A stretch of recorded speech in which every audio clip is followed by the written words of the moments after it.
Welcome to Garden Chatter, where we connect gardeners, bloggers, and experts so we can all grow and learn together. Tonight we have a great show. We have another couple special guests. We're going to be talking about seeds and organizing a seed swap.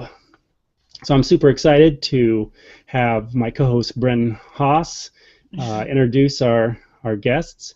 If you're joining this Hangout live, you can get to the question and answers by clicking on the screen, and then up in the top there'll be a little grid, and if you tap that you'll see the Q&A box, and there'll be a little place to type it in. And so we'd love to hear from you, even if it's just a little shout out of who you are and where you are, or if you have any questions, go ahead and put them in and we'll see them and try to respond to them.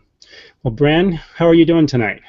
Not too bad. I'm warming up with all this chatter now about seed planting because it's like a whole 5 degrees here in Ohio. So I'm pretty excited to talk with Josh and Kristen tonight about seed swaps.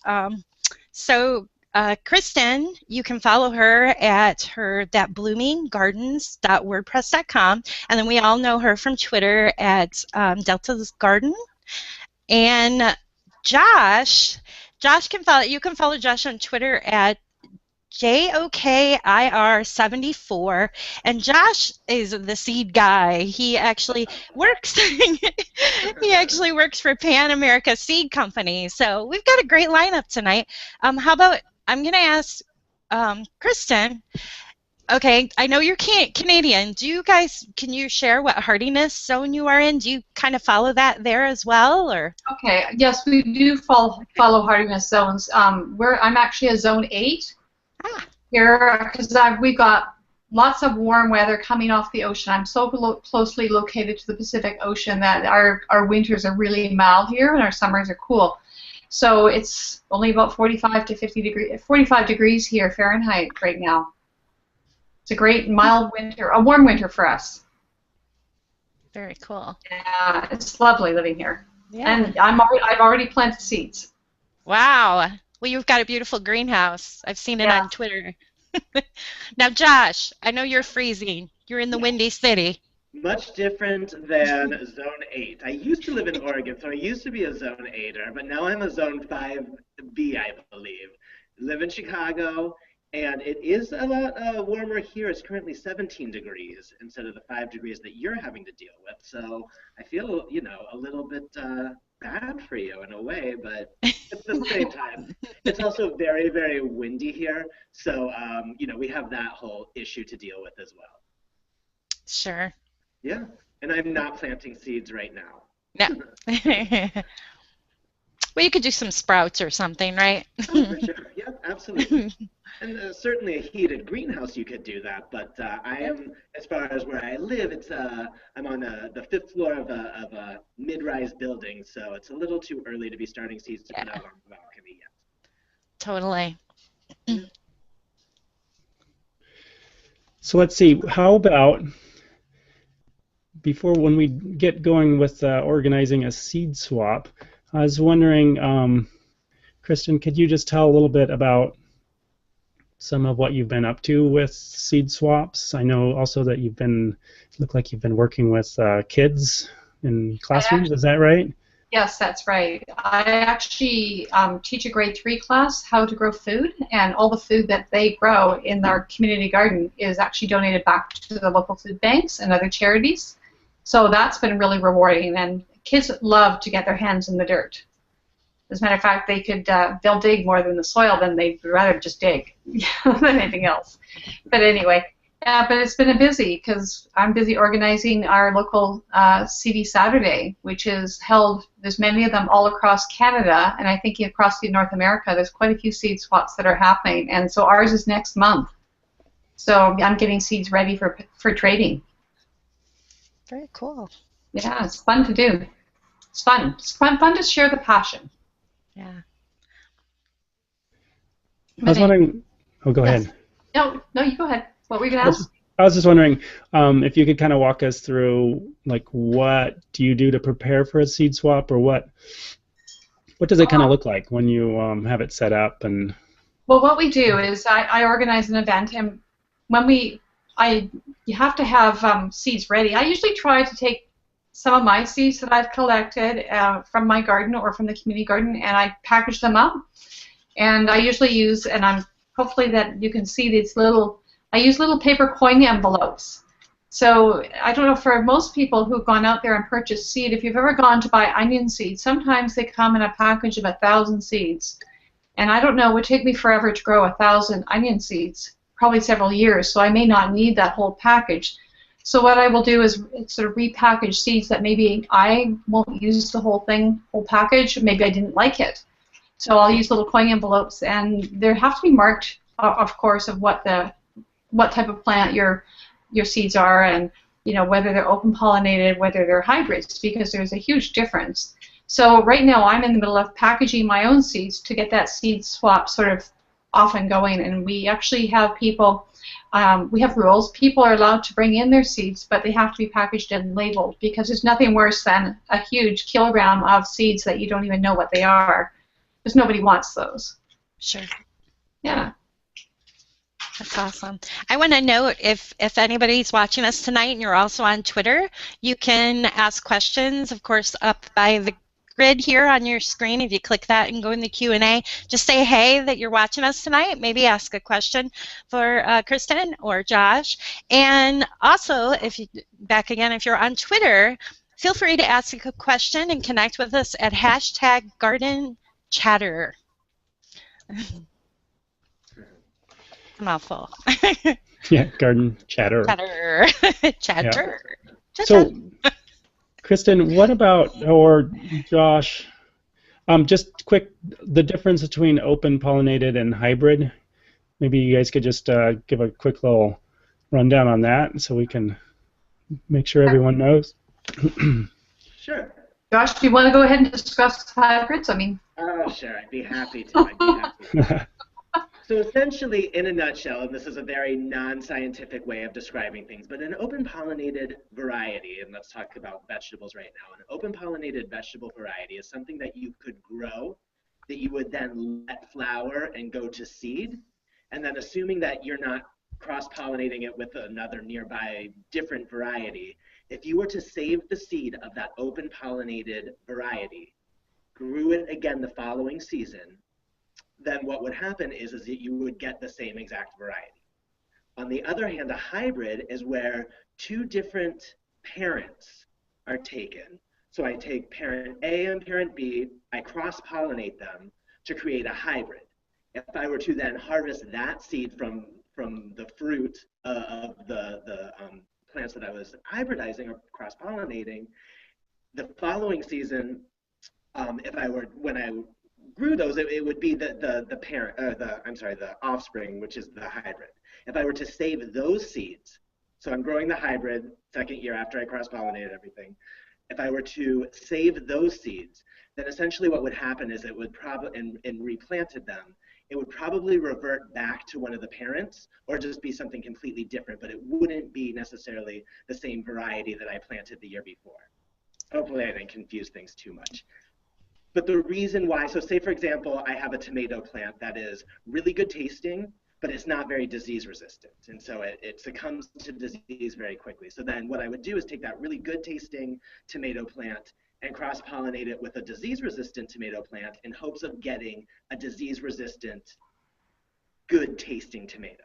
That's not always how it works, but that's the idea behind hybridizing something. And essentially what it means for a home gardener is that you couldn't save the seed of that hybrid and grow it again the following year and have it come true if you were to harvest seed off of the plants that you were growing.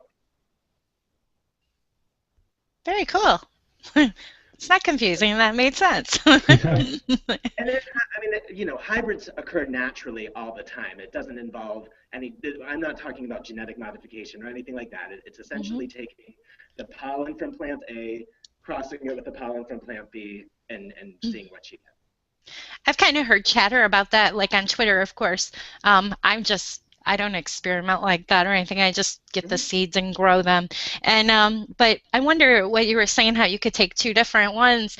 Could a home gardener do that, like make their own hybrid, kind of? Absolutely. They absolutely. Really? Yep. Huh. So I don't have to be a scientist. I could do that. No. No. Cool.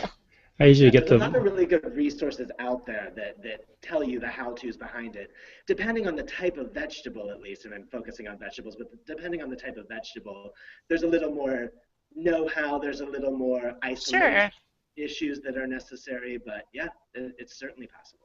So not to sound crazy, but so basically the hybrid kind of almost nature kind of does that a little, right? I mean, kind of, or There's it no could? kind of about it.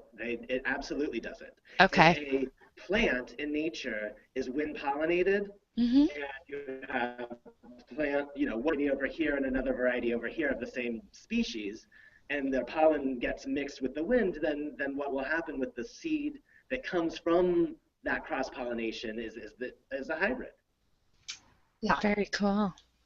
I'm doing that this year. Really? Cool. Yeah. Yeah. You better blog about it. I will be. What are you creating hybrids of? I've actually taken seed from a dahlia, from a colorette dahlia, and there's another color in close proximity. So I'm hoping, I'm going to experiment. I mean, who's to say that that won't be a different color this coming year? So I'll see what happens with that. I didn't realize how easy it was and how many seeds, that there was a seed in each petal on a finished bloom. We often deadhead them without realizing that if we let them go brown, the seeds are all there, and there's hundreds of seeds on one bloom. Wow. So that's going to be fun, and I'll be doing it with tomatoes as well. That'll be fun. I was thinking with flowers, it's a little, shall we say, safer, just because it's probably going to be beautiful. And I always end up with, the volunteer sort of squash, but then they end up more like gourds. Yeah. Squash is totally different. You can have some really weird squash. Absolutely. From cross-pollination. I'm thinking, okay, so back to the seed swap. So what if somebody comes in, and of course they do label their seeds? You're kind of taking a chance a little bit, because I mean, how do you really know what seeds? Are there people that can identify seeds? We try to have master gardeners on hand at our seed swaps so that they have their resource table next door. So if somebody has questions, they can take the seed package over and maybe ask them about that before they decide to swap, right? Maybe get a little bit more information about that variety. That's cool. That's usually helpful. Yeah, especially if it's not marked whether it's hybrid or open pollinated. You can usually, because not all seed packages may say that, so they can look that up for them on the internet at our seed swaps. Okay. It's kind of handy to have that resource. Now, Kristen, when on your seed swaps, is it mostly seeds that people bought in a packet, commercially that they had too many and they're sharing, or are a lot of people collecting seeds from their garden? A lot of people do collect seeds. I was amazed at how many seeds we had brought in last year. The first year, nobody knew what a seed swap was because it was brand new to the community. And over the years, last year, we didn't have enough volunteers to man the table. People were bringing in 1 kilogram of seeds and wanting to package it up and trade for others. And we do get open packages. People have decided they don't like leeks or kohlrabi or something like that. So as long as they've taped it up, yeah, sure, that's fine. I'm just I like to sort of stick with nothing that's genetically modified, I guess, or, be careful as to what seeds. And we would be great if all seeds were organic that they brought in, but that's a whole educational curve to people, especially when it's a new event that people are participating in. There's a lot of knowledge that needs to be given. Yeah, so how many people did probably showed up at your last one there? Anywhere between 300 to 500 people come to the event every year. And there's just crowds of people around every table that we have there. Because it's not just a seed event, there's also garden vendors as well and speakers. So we want to make it really educational, right? Mm-hmm. So we always have somebody talking about how to start seeds as well. Yeah, that's great. I was just trying to think, so the plan is just that people bring some and then they take some. So you bring some and share some. There's a lot. Yeah, exactly. A lot of time people do come to an event like that and they don't realize there's a seed swap, so we'll just let them know that if they want to make a donation, they can take a package, and usually that's because our event is a fundraiser for the community garden, so we can sponsor the children's program and the local food banks. So it's a win-win altogether. So people, I'm trying to encourage people to use more seeds because a lot of people are scared of using seeds. Mm-hmm. And I think even if it's a hybrid seed and you're collecting hybrids, try it out. If you haven't read the home breeding for the or plant breeding for the home gardener, excellent book out, and it's inspired me to sort of experiment a little bit more with seeds, even if they're hybrids, just to see what I can grow out of them. That's why I'm doing the dahlias this year. I have on Twitter here, we've got Giovanna asking, what do you use to cross-pollinate? Q-tip, paintbrush, what would you use? Josh, maybe? It really depends on what the crop is. If it's something like a squash or a cucurbit, things like cucumbers and squash, melons, those types of things, you could use something like a paintbrush. You can also use something like a Q-tip. It really does depend. Oftentimes you just pluck the flower off of one plant and kind of just like tap the pollen into the area of the other. It really is dependent on the type of crop that you're trying to cross-pollinate. Very cool. And how that crop how the flower receives the pollen and all of that type of stuff. Awesome. Thank you. Mm-hmm. Adam, I'm assuming you probably have a lot of questions. I was kind of floored that you've never been to a seed swap before. Yeah, I need to get out a little bit more, but I'll work on that. So maybe I need to check around and see what seed swaps are available to me. But let's say I wanted to start one. Yeah. Maybe there wasn't one in my area. Kristen, what are some of the things I should think about, or what are some of the sort of pitfalls or problems that you've seen arise that should be aware of? I mean, to start one, I would probably look at a venue. Obviously, you need somewhere to start one because it's not like you want to do it in your backyard or something. That would be easier. But maybe your local public library would hold something like that. There's often meeting rooms where you can encourage something like that. It would be a great place to start. Mm-hmm. But I know the first year we had it, never leave your tables empty. It becomes, sometimes people think that because you're offering seeds that it's a free-for-all, and we had all our seeds go missing. There was nothing to take home. Because at a seed swap, there should be seeds traded, right? And there should be some left over. But, it's not for free. So you just have to kind of monitor the tables and be generous here and there. But, yeah. And we try and only, if somebody brings 5 packages of seeds in, they get to trade for 5 packages. So it's sort of an even trade. I have to admit, I was a seed hoarder once at one of the first seed swaps I went to. But you would have done it too. There's like this huge tray of all these really neat grasses. So it just looked like, it was the dead, what the grass looks like the fancy, I don't know the names. Anyways, I didn't realize all you needed was like a little pinch of it. And I kind of totally filled up like a sandwich pack size.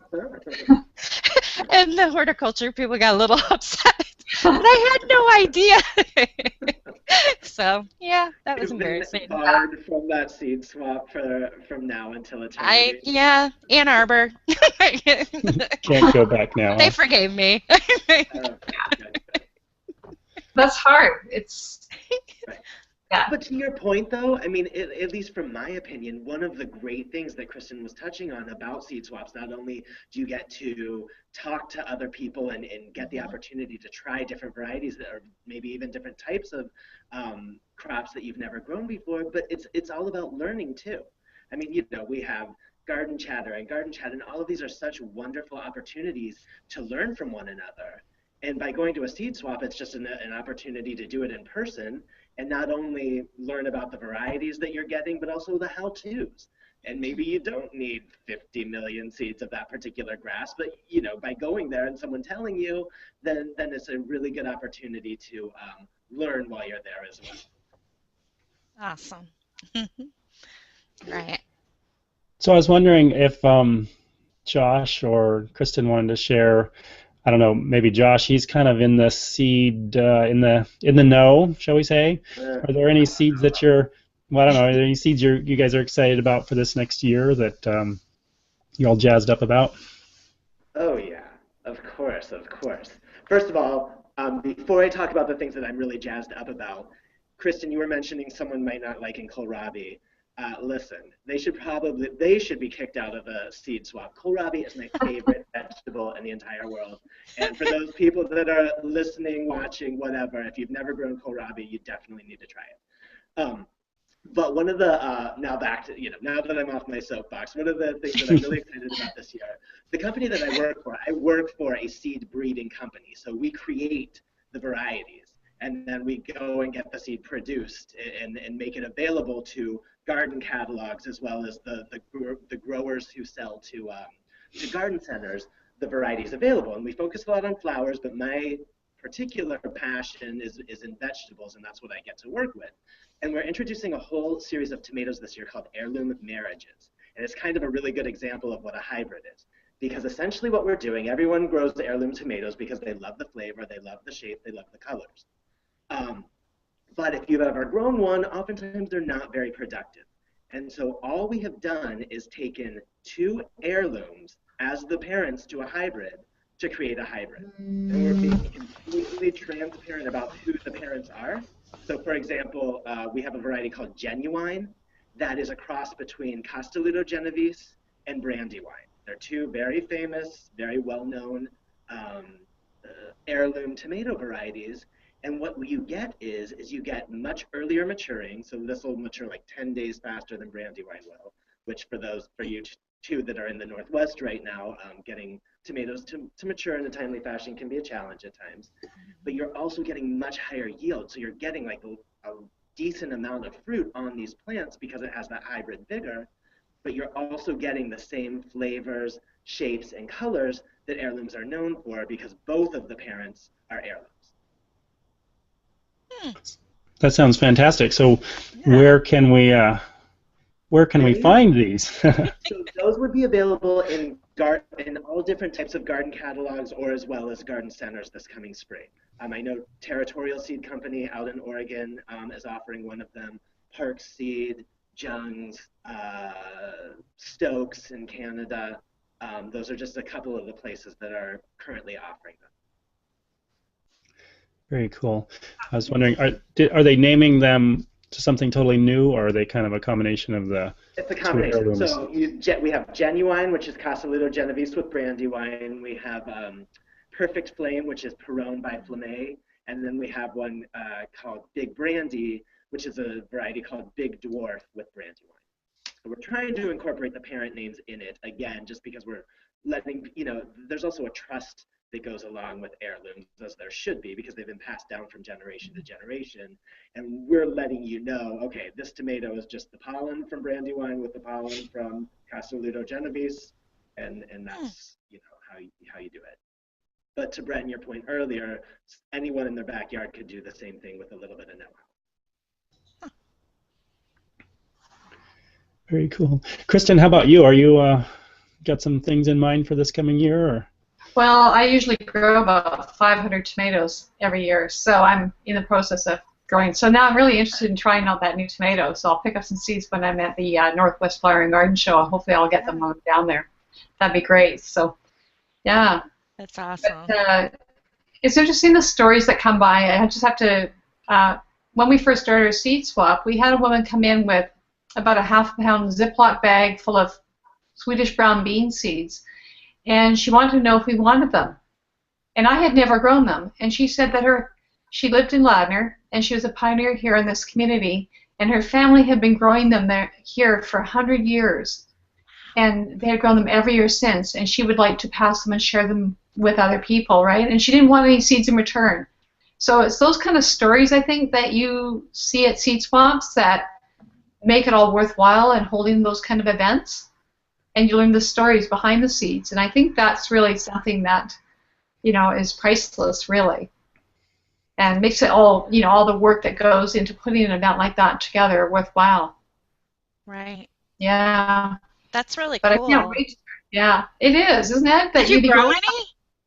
I have. I've tried growing some, but I haven't had real success with them, so it could be mine. It could be just me. I'm good at growing tomatoes, but I'll have to try them again this year, just to keep the seeds fresh too. It's really important, right? Because I've never seen them for sale. So. Right. So I know the seed swap that we have locally here in Northwest Ohio, they encourage people to bring maybe 4 or 5 packages. You know, maybe I usually use they're little Ziploc bag kind of things, right? Like little pill bags, I think they're sold in the pharmacy. And anyways, so you bring 4 or 5, and then you swap. You actually swap with one another, and of course you end up leaving with way more because everyone's so generous. But so both of you, what would you recommend if somebody's new going to a seed swap? What seed would you bring with you?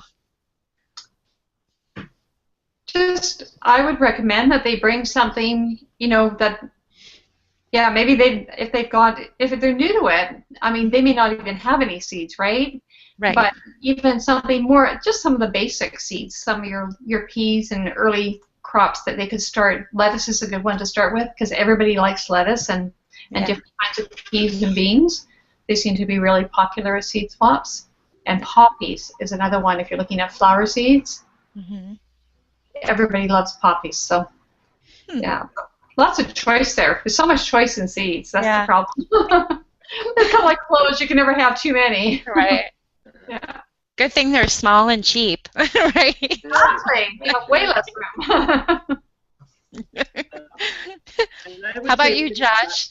I would say a lot of the things that Kristen had touched on, you know, if you're a new gardener and you want to start sowing from seed, first of all, you can do it without a doubt. If I can sit here and talk about it, I assure you, you can do it. So don't be afraid of seeds. There's nothing to be afraid of. But starting with some of those types of crops that are direct sown, that you would sow directly into your garden, that you wouldn't need to start indoors first.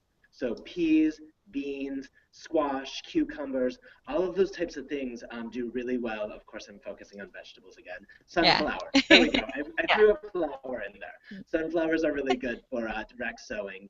And yeah, that's usually a good way to get started. And then after you get the bug, like I have, then start working on those things like tomatoes and peppers and eggplants and all of those other types of things that you would want to start indoors first. It's certainly still not hard to do, but it takes a little bit more know-how, a very little bit more. So very cool. Hey, Josh, nothing wrong with growing vegetables. You got to eat. You do have to eat, and they taste so good. Yeah. Yeah. Totally. Any homegrown vegetable is bound to taste a lot better than one that you buy at a store. Total. Oh, what do you guys miss most right now? Kind of off subject, but from your vegetable garden.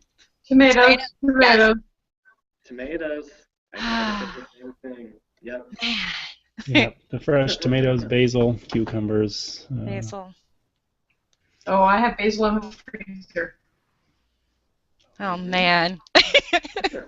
Are we gonna make it? We got 3 more months. Quite a while for basil and tomatoes, huh? Just a quick reminder to anyone that's watching this, you can go ahead and join the conversation if you click on the top little grid up there, and you can leave us a question or comment, or you can tweet with #GardenChatter, and I know Bren will pick that up because she's tuned in to Twitter. I know somebody. No, I missed this. Giovanna was asking, can somebody repeat the name of the book? Did we say a book? Kristen mentioned a book. So can you repeat that? Yes, that is plant breeding for the home gardener. Okay, awesome. I know the author's name is Joseph, and I just can't pronounce his last name. So it's he's listening out there. TCH something. No. Yeah. So plant breeder for the home gardener. Okay. Excellent book. Then we got a couple people lurking, like Growing North is lurking tonight. That's okay. I do that a lot too. Lurking's fine. Yeah. So I was wondering, Josh, if someone wanted to start saving seeds, like maybe me, for example, I haven't really been saving any seeds. What are some veggies that would be good to start with, or maybe some that I should, not jump into right away? Any thoughts on that? Absolutely. It's interesting because it's kind of the same things that I was talking about for those that wanted to start seed for the first time too. Beans are a great crop to save for the first time. They're large seeds, you essentially just let the plant grow, you let the beans form, but rather than harvest them and eat them, if you can stay away from doing that for a while, you wait until the pod actually turns brown and dries. You crack it open. Well, you don't even have to crack it. You just pull it open, and you have your seeds for the next year. There are no hybrid bean seeds out there. They're all open pollinated, so you don't have to worry. And they also you don't have to worry about them cross-pollinating with another bean that you have necessarily growing down the row or anything like that. So if you grew a particular type of bean that you like a lot and wanted to harvest those seeds and then replant them the next year, you would get that same bean most likely. Of course, there's little issues here and there. Another really easy one is lettuce. Lettuce, once it starts warming up, if you've ever grown lettuce before, you know that it tends to bolt really quick, which means that it starts sending out its flower shoots and the leaves get kind of bitter. So rather than just pulling it out and composting it, if you let that flower, eventually that flower will fall off and it'll get this little puff ball at the top. And if you pull that puff ball off, you'll find a dozen or so seeds off of each little puffball. You could get enough lettuce to feed an army off of a couple of plants of lettuce. And that's another situation where all lettuces are open pollinated too, and so you don't really have to worry about any sort of issues with them not coming true the following year for the most part. Very cool. Yeah.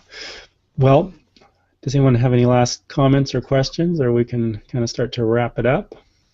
I'd just like to encourage people to keep their, just try and save seeds, from their flowers and their vegetables. It's so easy.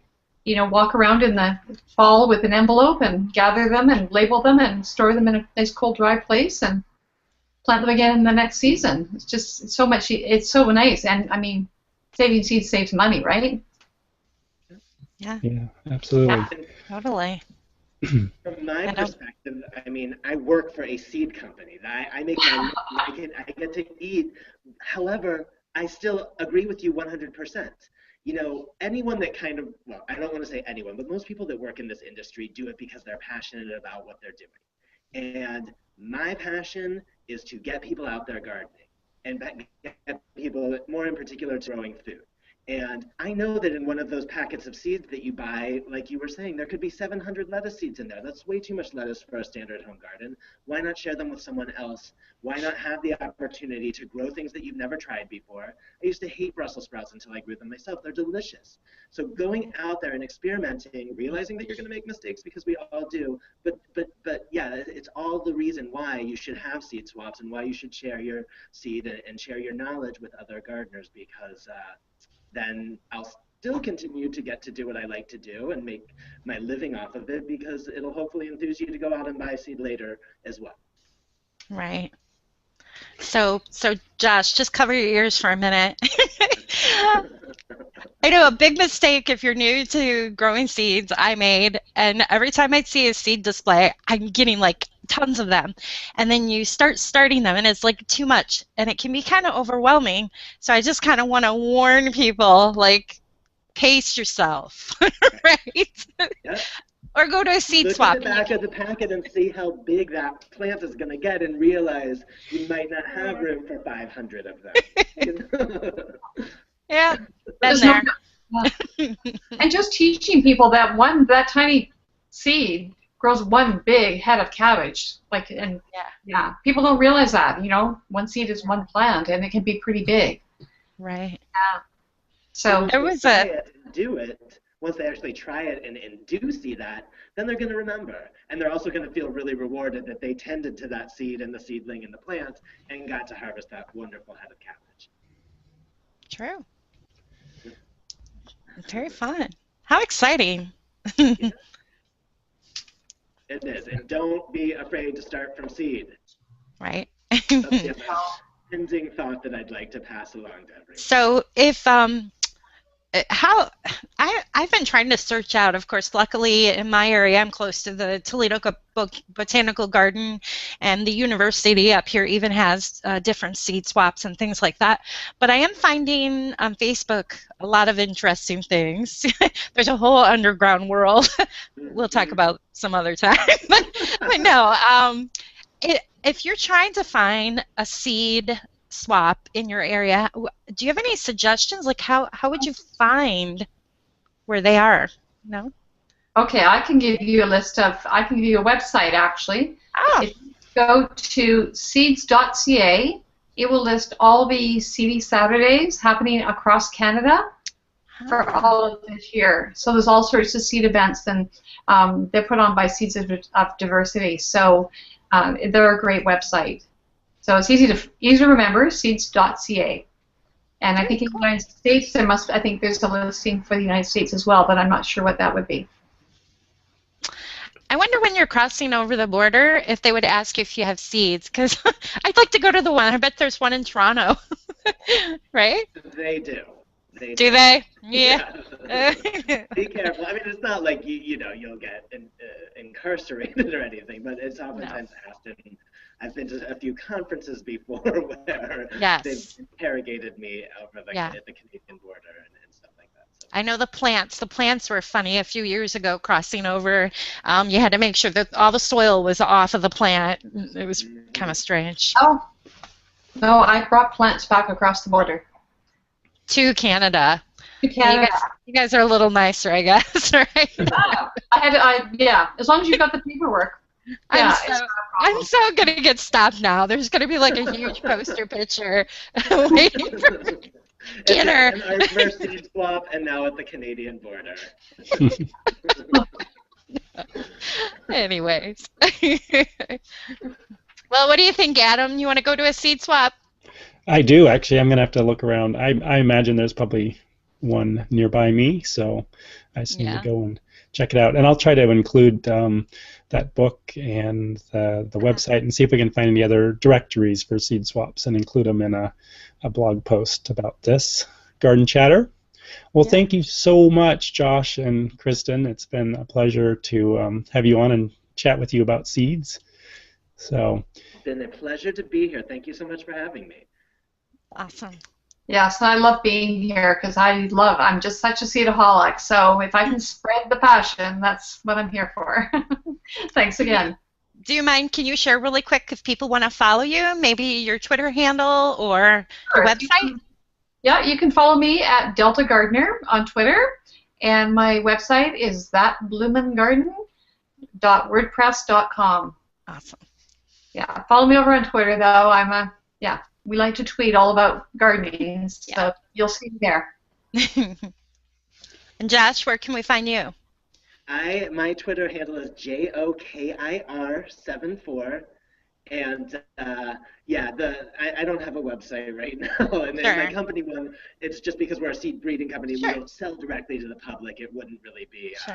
But ballhort.com if you want to check out what my company's all about. Awesome. Yeah. And your Twitter handle is much easier than your last name. Yeah, my last name is Kirschenbaum, so you get the Joe Kerr. It's a play on words, Joe Kerr 74. My last name is Kirschenbaum. So awesome. Just call me Josh, that's fine. I like that. Thanks, Adam. Thanks, guys. All right, thank you. Take care. Thanks.